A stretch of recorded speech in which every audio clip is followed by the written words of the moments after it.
श्रीमद् भागवत कथा के अनुसार श्री कृष्ण की वाणी में गरीब मनुष्य की कहानी सुदामा की है। यह कहानी मित्रता, प्रेम और भक्ति की है, जिसमें कृष्ण अपने मित्र सुदामा को गरीबी के बावजूद गरिमा और सम्मान देते हैं। यह कहानी बताती है कि ईश्वर गरीबों और भक्ति करने वालों पर भी दया करते हैं, चाहे वे किसी भी स्थिति में हों। बचपन की मित्रता। श्री कृष्ण और सुदामा दोनों संदीपनी ऋषि के आश्रम में शिक्षा ग्रहण करते थे। एक गरीब ब्राह्मण सुदामा और द्वारिका के राजा कृष्ण बचपन के मित्र बने। दोनों ने मिलकर आश्रम में साथ साथ शिक्षा प्राप्त की और एक दूसरे के प्रति गहरा स्नेह हो गया। पढ़ाई पूरी होने के बाद दोनों अलग हो गए। सुदामा को घोर गरीबी में जीवन यापन करना पड़ा, जबकि कृष्ण एक शक्तिशाली राजा बन गए। सुदामा अपनी गरीबी से बेहद दुखी थे और परिवार के लिए भोजन जुटाना भी मुश्किल था। बहुत ही परिश्रम किया और एक दिन पत्नी का आग्रह और सुदामा का दृढ़ निश्चय।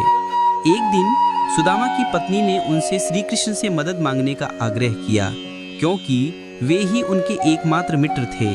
सुदामा ने पहले तो कृष्ण के पास जाने में झिझक दिखाई, क्योंकि वे अपनी गरीबी को उनके सामने नहीं दिखाना चाहते थे।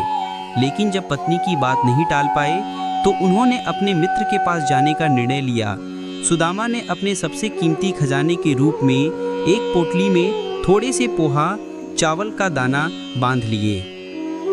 द्वारिका में स्वागत और सम्मान हुआ।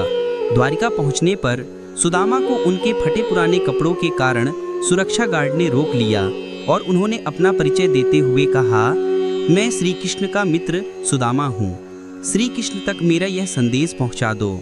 सुरक्षा गार्ड ने संदेश जैसे ही श्री कृष्ण को सुनाया, कृष्ण स्वयं सुदामा को लेने आए और अपनी भुजाओं से उनका स्वागत किया।